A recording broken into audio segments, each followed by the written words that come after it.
أعوذ بالله من الشيطان الرجيم. بسم الله الرحمن الرحيم. تلك الرسل فضلنا بعضهم على بعض، منهم من كلم الله ورفع بعضهم درجات، وآتينا عيسى ابن مريم البينات وأيدناه بروح القدس، ولو شاء الله ما اقتتل الذين من بعدهم من بعد ما جاءتهم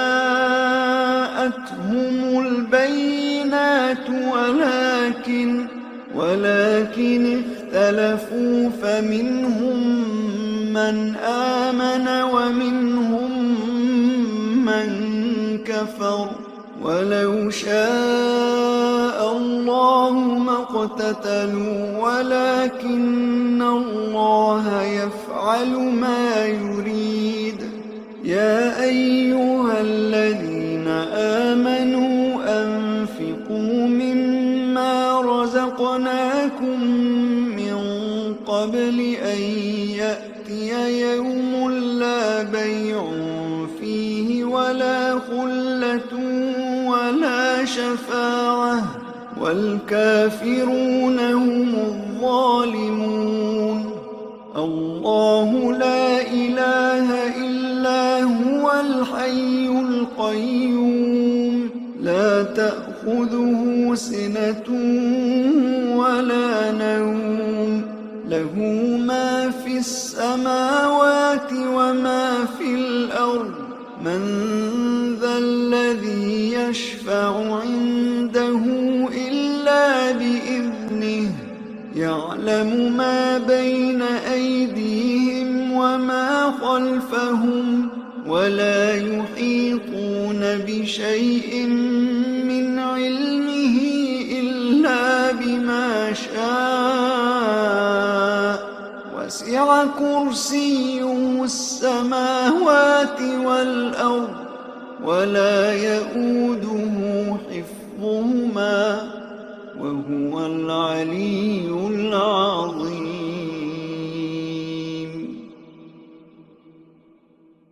لا إكراه في الدين، قد تبين الرشد من الغي، فمن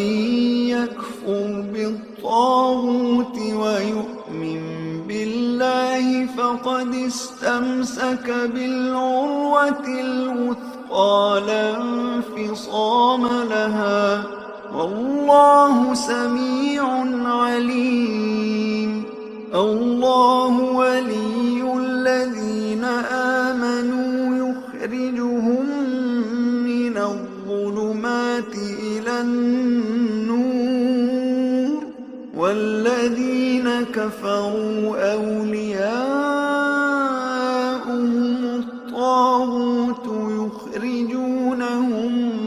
من النور إلى الظلمات، أولئك أصحاب النار، هم فيها خالدون. ألم تر إلى الذي حاج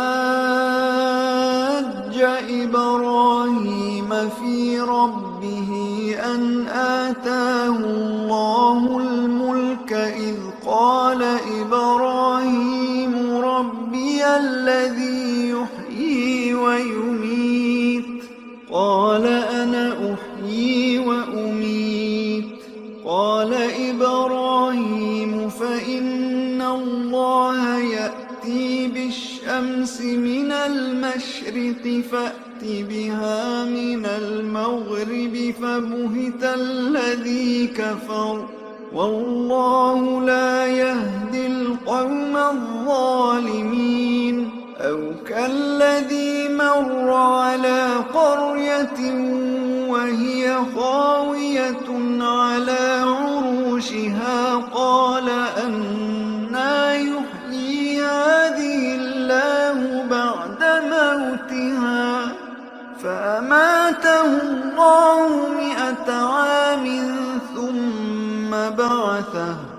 قال كم لبثت؟ قال لبثت يوما أو بعض يوم. قال بل لبثت 100 عام فانظر إلى طعامك وشرابك لم يتسنه وانظر إلى حمارك ولنجعلك آية للناس وانظر إلى العظام كيف ننشزها ثم نكسوها لحما فلما تبين له قال أعلم أن الله على كل شيء قدير. وإذ قال إبراهيم رب أرني كيف تحيي الموتى قال أولم تؤمن قال بلى ولكن ليطمئن قلبي قال فخذ 4 من الطير فصرهن إليك ثم اجعل على كل جبل منهن جزءا ثم ادعهن يأتينك سعيا واعلم أن الله عزيز حكيم. مثل الذين ينفقون أموالهم في سبيل الله كمثل حبة أنبتت 7 سنابل في كل سنبلة 100 حبة والله يضاعف لمن يشاء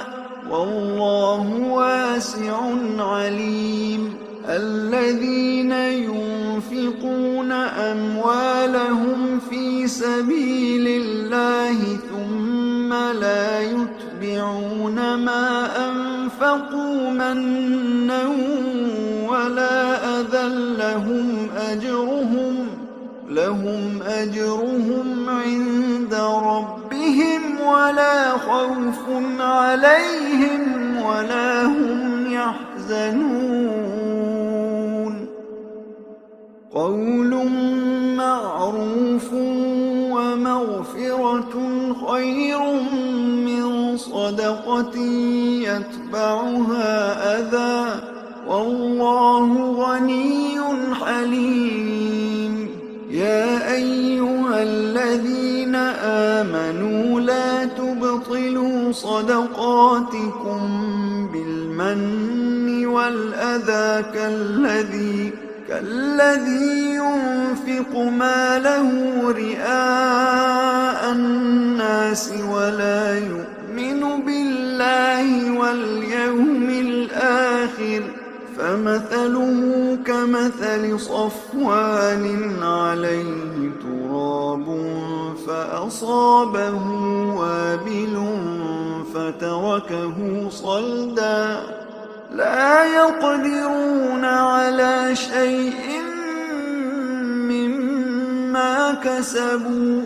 والله لا يهدي القوم الكافرين. ومثل الذين ينفقون أموالهم ابتغاء مرضات الله وتثبيتا من أنفسهم كمثل جنة بربوة أصابها وابل فآتت أكلها ضعفين فإن لم يصبها وابل فطل والله بما تعملون بصير. أيود أحدكم أن تكون له جنة من نخيل وأعناب تجري من تحتها تحتها الأنهار له فيها من كل الثمرات وأصابه الكبر وله ذرية ضعفاء فأصابها إعصار فيه نار فاحترقت كذلك يبين الله لكم الآيات لعلكم تتفكرون يا أيها الذين آمنوا أنفقوا من طيبات ما كسبتم ومما أخرجنا لكم من الأرض ولا تيمموا الخبيث منه تنفقون ولستم بآخذيه إلا أن تغمضوا فيه واعلموا أن الله غني حميد الشيطان يعدكم الفقر ويأمركم بالفحشاء والله يعدكم مغفرة منه وفضلا والله واسع عليم يؤتي الحكمة من يشاء ومن يؤت الحكمة فقد أوتي خيرا كثيرا وما يذكر إلا أولو الألباب وما أنفقتم من نفقة أو نذرتم من نذر فإن الله يعلمه وما للظالمين من أنصار إن تبدوا الصدقات فنعما هي وإن تخفوها وتؤتوها الفقراء فهو خير لكم ويكفر عنكم من سيئاتكم والله بما تعملون خبير ليس عليك هداهم ولكن الله يهدي من يشاء وما تنفقوا من خير فلأنفسكم وما تنفقون إلا ابتغاء وجه الله وما تنفقوا من خير يوفى إليكم وأنتم لا تظلمون للفقراء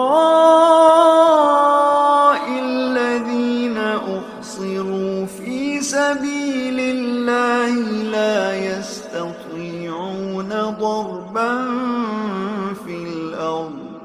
لا يستطيعون ضربا في الأرض يحسبهم الجاهل أغنياء من التعفف تعرفهم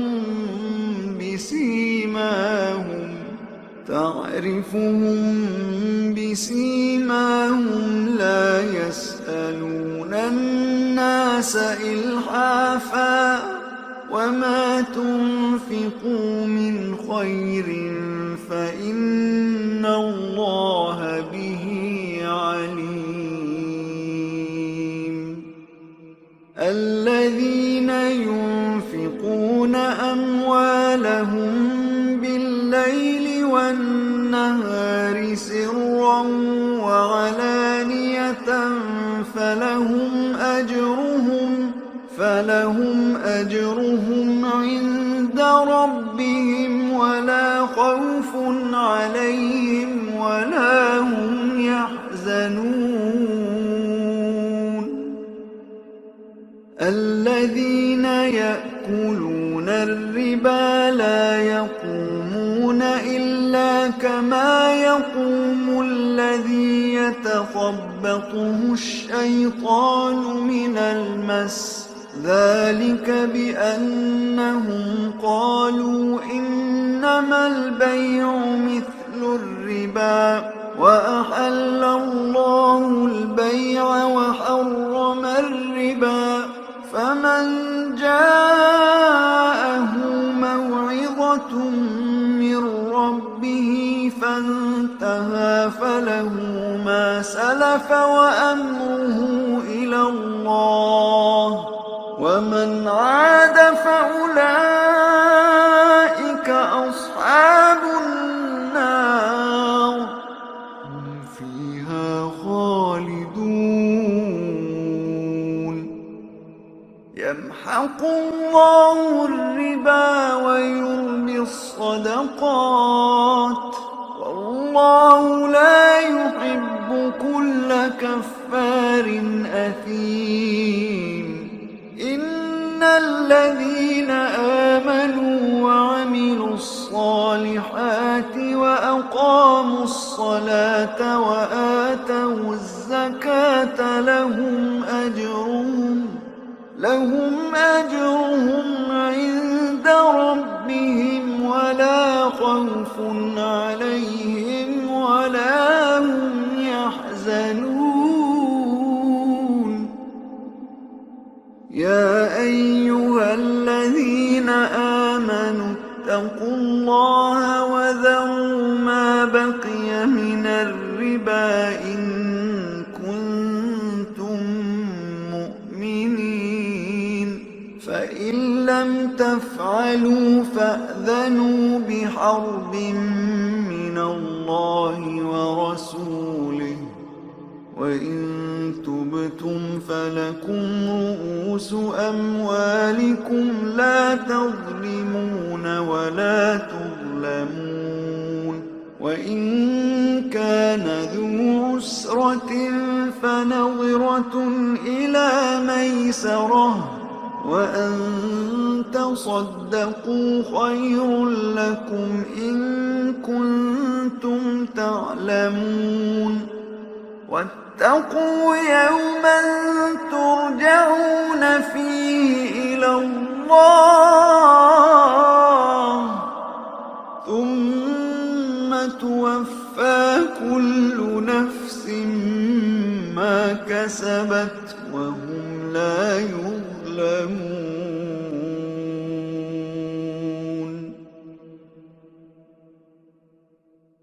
يا أيها الذين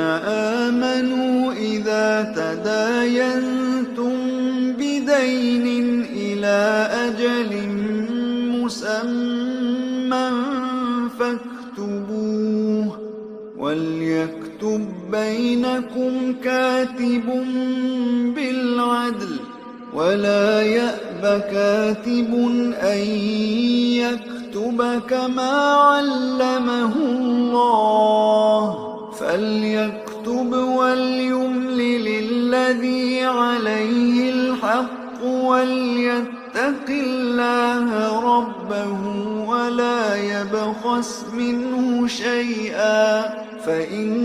كان الذي عليه الحق سفيها أو ضعيفا أو لا يستطيع أن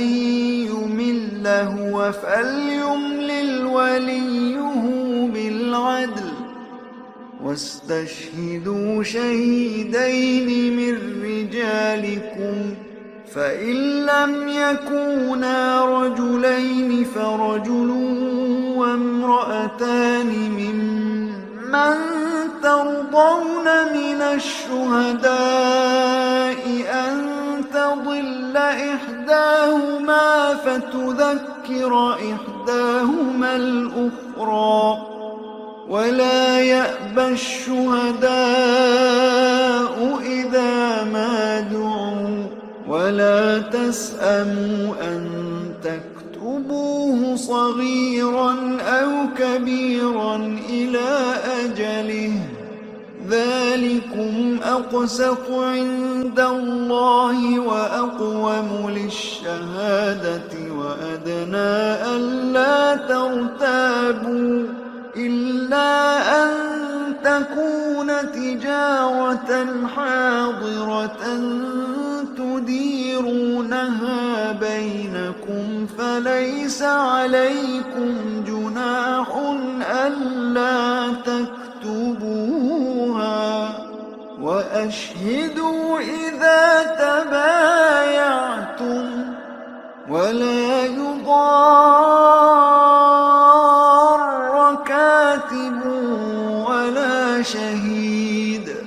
وإن تفعلوا فإنه فسوق بكم واتقوا الله ويعلمكم الله والله بكل شيء عليم. وإن كنتم على سفر ولم تجدوا كاتبا فرهان مقبوضة فإن أمن بعضكم بعضا فليؤد الذي اؤتمن أمانته وليتق الله ربه ولا تكتموا الشهادة ومن يكتمها فإنه آثم قلبه والله بما تعملون عليم. لله ما في السماوات وما في الأرض وإن تبدوا ما في أنفسكم أو تخفوه يحاسبكم به الله فيغفر لمن يشاء ويعذب من يشاء والله على كل شيء قدير. آمن الرسول بما أنزل إليه من ربه والمؤمنون كل آمن بالله وملائكته وكتبه ورسله لا نفرق بين أحد من رسله وقالوا سمعنا وأطعنا غفرانك ربنا وإليك المصير. لا يكلف الله نفسا إلا وسعها لها ما كسبت وعليها ما اكتسبت ربنا لا تؤاخذنا إن نسينا أو أخطأنا ربنا ولا تحمل علينا إصرا كما حملته على الذين من قبلنا ربنا ولا تحملنا ما لا طاقة لنا به واعف عنا واغفر لنا وارحمنا أنت مولانا فانصرنا على القوم الكافرين.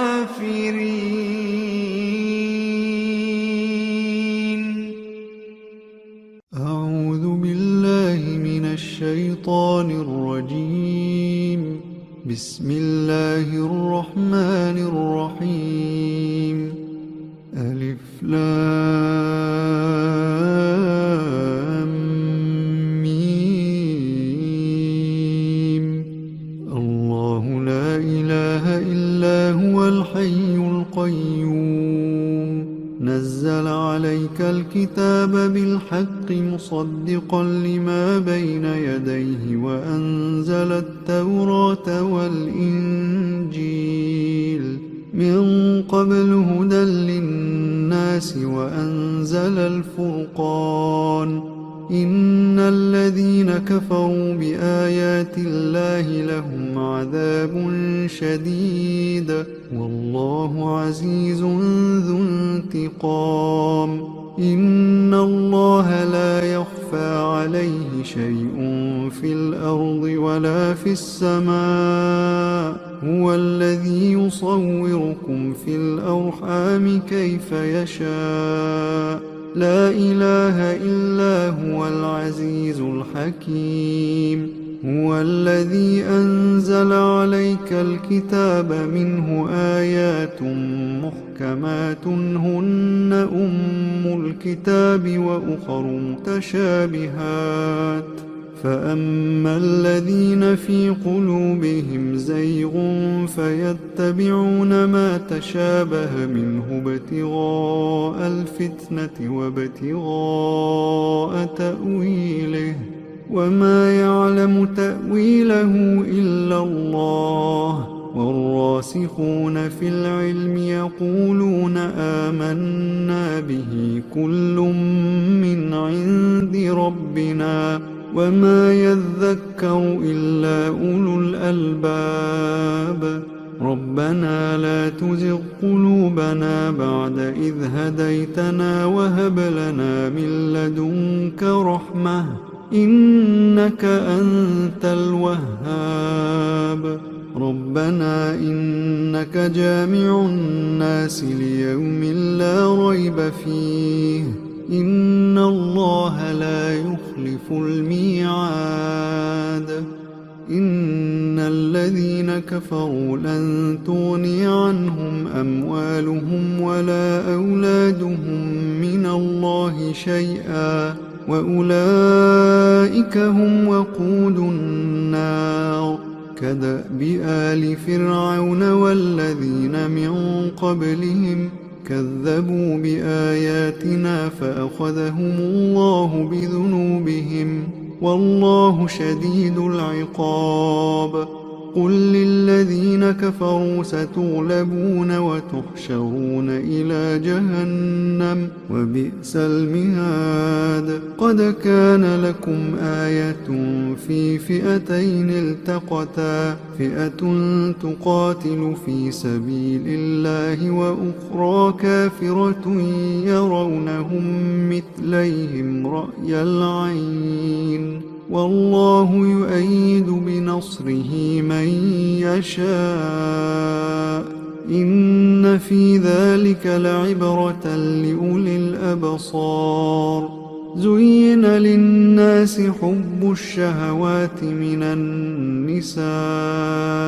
والبنين والقناطير المقنطرة من الذهب والفضة والخيل المسومة والأنعام والحرث ذلك متاع الحياة الدنيا والله عنده حسن المآب. قل أنبئكم بخير من ذلكم للذين اتقوا عند ربهم جنات تجري من تحتها الأنهار خالدين فيها وأزواج مطهرة ورضوان من الله والله بصير بالعباد. الذين يقولون ربنا إننا آمنا فاغفر لنا ذنوبنا وقنا عذاب النار. الصابرين والصادقين والقانتين والمنفقين والمستغفرين بالأسحار. شهد الله أنه لا إله إلا هو والملائكة وأولو العلم قائما بالقسط. لا إله إلا هو العزيز الحكيم. إن الدين عند الله الإسلام وما اختلف الذين أوتوا الكتاب إلا من بعد ما جاءهم العلم بغيا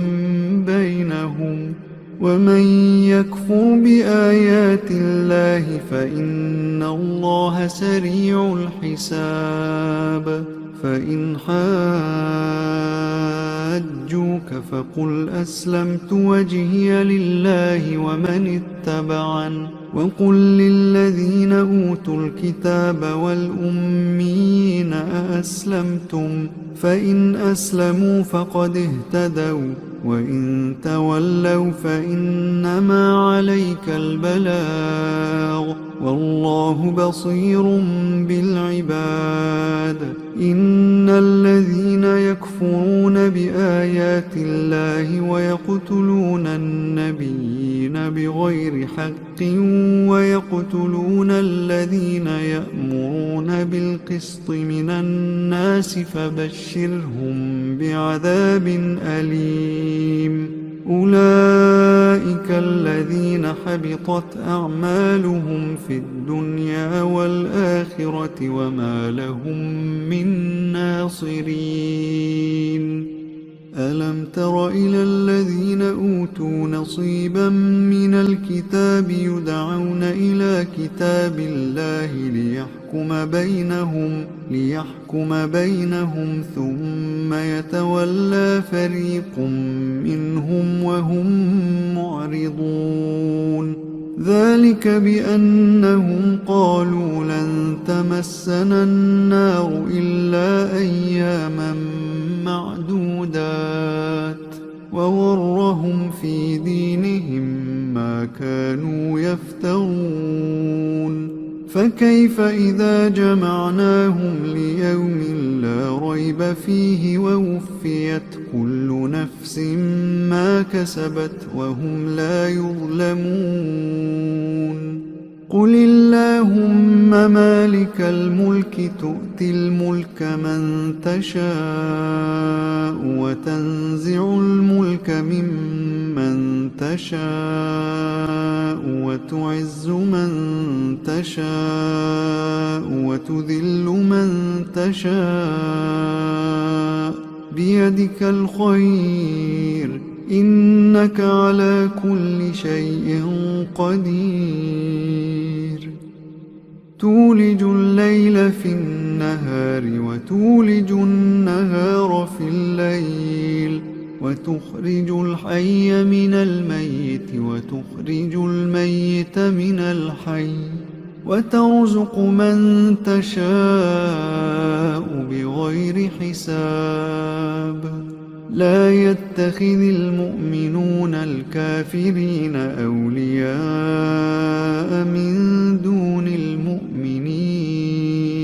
ومن يفعل ذلك فليس من الله في شيء إلا أن تتقوا منهم تقاه ويحذركم الله نفسه وإلى الله المصير قل إن تخفوا ما في صدوركم أو تبدوه يعلمه الله ويعلم ما في السماوات وما في الأرض والله على كل شيء قدير يوم تجد كل نفس ما عملت من خير محضرا وما عملت من سوء تود لو أن بينها وبينه أمدا بعيدا ويحذركم الله نفسه والله رؤوف بالعباد قل إن كنتم تحبون الله فاتبعوني يحببكم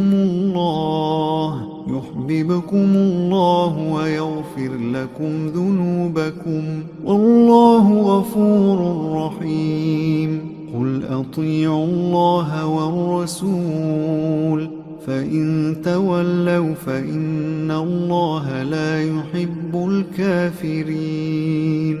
إن الله اصطفى آدم ونوحا وآل إبراهيم وآل عمران على العالمين ذرية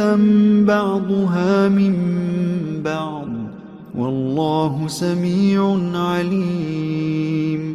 إذ قالت امرأة عمران رب إني نذرت لك ما في بطني محررا فتقبل مني إنك أنت السميع العليم. فلما وضعتها قالت رب إني وضعتها أنثى والله أعلم بما وضعت وليس الذكر كالأنثى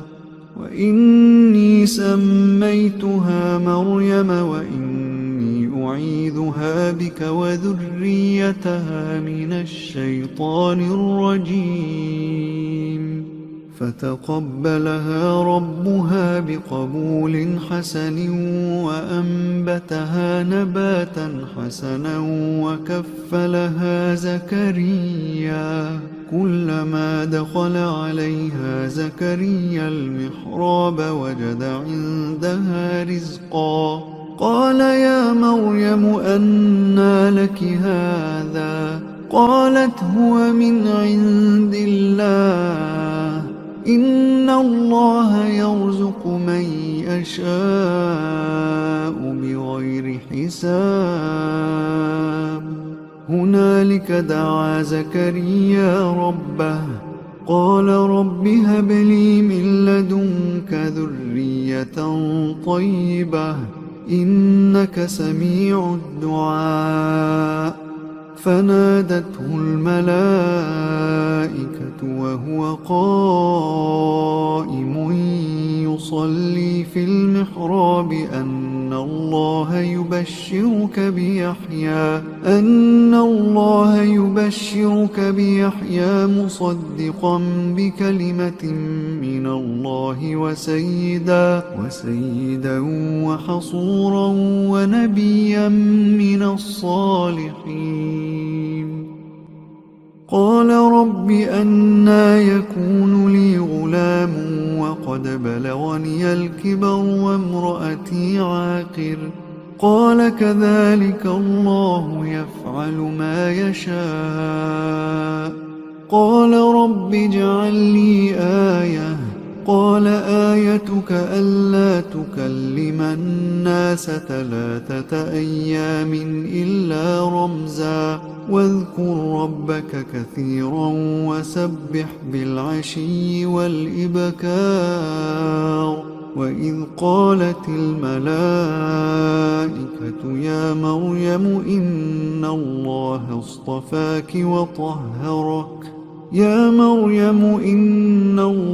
اصطفاك وطهرك واصطفاك على نساء العالمين. يا مريم اقنتي لربك واسجدي واركعي مع الراكعين. ذلك من أنباء الغيب نوحيه إليك وما كنت لديهم إذ يلقون أقلامهم أيهم يكفل مريم وما كنت لديهم إذ يختصمون. إذ قالت الملائكة يا مريم إن الله يبشرك بكلمة منه اسمه المسيح عيسى بن مريم وجيها في الدنيا والآخرة ومن المقربين ويكلم الناس في المهد وكهلا ومن الصالحين. قالت رب أنى يكون لي ولد ولم يمسسني بشر؟ قال كذلك الله يخلق ما يشاء إذا قضى أمرا فإنما يقول له كن فيكون. ويعلمه الكتاب والحكمة والتوراة والإنجيل ورسولا إلى بني إسرائيل أني قد جئتكم بآية من ربكم أني أخلق لكم من الطين كهيئة الطير فأنفخ فيه فيكون طيرا بإذن الله وأبرئ الأكمه والأبرص وأحيي الموتى بإذن الله وأنبئكم بما تأكلون وما تدخرون في بيوتكم إن في ذلك لآية لكم إن كنتم مؤمنين ومصدقا لما بين يدي من التوراة ولأحل لكم بعض الذي حرم عليكم وجئتكم بآية من ربكم فاتقوا الله وأطيعون إن الله ربي وربكم فاعبدوه هذا صراط مستقيم. فلما أحس عيسى منهم الكفر قال من أنصاري إلى الله قال الحواريون نحن أنصار الله آمنا بالله واشهد بأننا مسلمون ربنا آمنا بما أنزلت واتبعنا الرسول فاكتبنا مع الشاهدين ومكروا ومكر الله والله خير الماكرين إذ قال الله يا عيسى إني متوفيك ورافعك إلي ومطهرك من الذين كفروا وجاعل الذين اتبعوك فوق الذين كفروا إلى يوم القيامة ثم إلي مرجعكم فأحكم بينكم فيما كنتم فيه تختلفون فأما الذين كفروا فأعذبهم عذابا شديدا في الدنيا والآخرة وما لهم من ناصرين وأما الذين آمنوا وعملوا الصالحات فيوفيهم أجورهم والله لا يحب الظالمين ذلك نتلوه عليك من الآيات والذكر الحكيم إن مثل عيسى عند الله كمثل آدم خلقه من تراب ثم قال له كن فيكون الحق من ربك فلا تكن من الممترين فمن حاجك فيه من بعد ما جاءك من العلم فقل تعالوا ندع أبناءنا وأبناءكم ونساءنا ونساءكم وأنفسنا وأنفسكم ثم نبتهل فنجعل لعنة الله على الكاذبين إن هذا لهو القصص الحق وما من إله إلا الله وإن الله لهو العزيز الحكيم فإن تولوا فإن الله عليم بالمفسدين قل يا أهل الكتاب تعالوا إلى كلمة سواء بيننا وبينكم ألا نعبد إلا الله ولا نشرك به شيئا ولا يتخذ بعضنا بعضا أربابا من دون الله الله فإن تولوا فقولوا اشهدوا بأننا مسلمون يا أهل الكتاب لم تحاجون في إبراهيم وما أنزلت التوراة والإنجيل إلا من بعده أفلا تعقلون ها أنتم هؤلاء حاججتم فيما لكم به علم فلم تحاجون فيما ليس لكم به علم والله يعلم وأنتم لا تعلمون ما كان إبراهيم يهوديا ولا نصرانيا ولكن كان حنيفا مسلما وما كان من المشركين إن أولى الناس بإبراهيم للذين اتبعوه وهذا النبي والذين آمنوا والله ولي المؤمنين ودت طائفة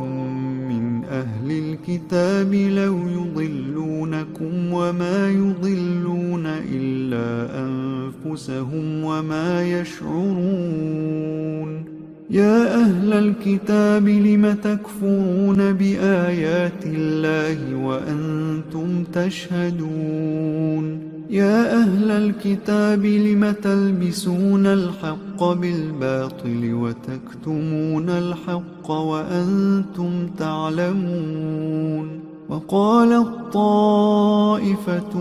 من أهل الكتاب آمنوا بالذي أنزل على الذين آمنوا وجه النهار واكفروا آخره لعلهم يرجعون ولا تؤمنوا إلا لمن تبع دينكم قل إن الهدى هدى الله أن يؤتى أحد مثل ما أوتيتم أو يحاجوكم عند ربكم قل إن الفضل بيد الله يؤتيه من يشاء والله واسع عليم يختص برحمته من يشاء والله ذو الفضل العظيم ومن أهل الكتاب من إن تأمنه بقنطار يؤده إليك ومنهم من إن تأمنه بدينار لا يؤده إليك إلا ما دمت عليه قائما ذلك بأنهم قالوا ليس علينا في الأميين سبيل ويقولون على الله الكذب وهم يعلمون بلى من أوفى بعهده واتقى فإن الله يحب المتقين إن الذين يشترون بعهد الله وأيمانهم ثمنا قليلا أولئك لا خلاق لهم في الآخرة ولا يكلمهم الله ولا ينظر إليهم يوم القيامة ولا يزكيهم ولهم عذاب أليم وإن منهم لفريقا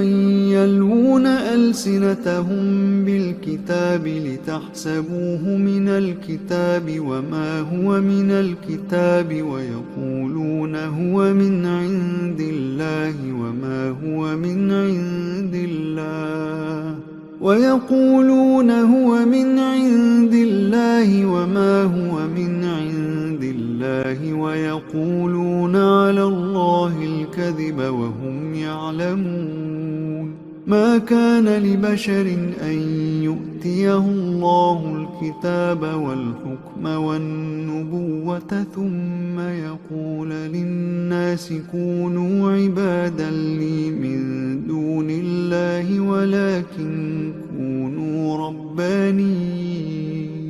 ولكن كونوا ربانيين بما كنتم تعلمون الكتاب وبما كنتم تدرسون ولا يأمركم أن تتخذوا الملائكة والنبيين أربابا أيأمركم بالكفر بعد إذ أنتم مسلمون وإذ أخذ الله ميثاق النبيين لما آتيتكم من كتاب وحكمة ثم جاءكم رسول مصدق لما معكم لتؤمنن به ولتنصرنه قال أأقررتم وأخذتم على ذلكم إصري قالوا أقررنا قال فاشهدوا وأنا معكم من الشاهدين فمن تولى بعد ذلك فأولئك هم الفاسقون أفغير دين الله يبغون وله أسلم من في السماوات والأرض طوعا وكرها وإليه يرجعون قل آمنا بالله وما أنزل علينا وما أنزل على إبراهيم وإسماعيل وإسحاق ويعقوب والأسباط وما أوتي موسى وعيسى والنبيون من ربهم لا نفرق بين أحد منهم ونحن له مسلمون ومن يبتغ غير الإسلام دينا فلن يقبل منه وهو في الآخرة من الخاسرين كيف يهدي الله قوما كفروا بعد إيمانهم وشهدوا أن الرسول حق وجاءهم البينات والله لا يهدي القوم الظالمين أولئك جزاؤهم أن عليهم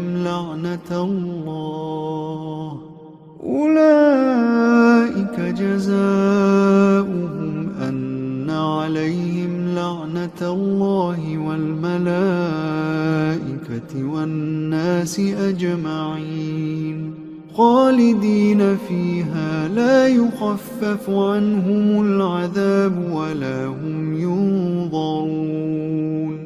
إلا الذين تابوا من بعد ذلك وأصلحوا فإن الله غفور رحيم إن الذين كفروا بعد إيمانهم ثم ازدادوا كفرا لن تقبل توبتهم وأولئك هم الضالون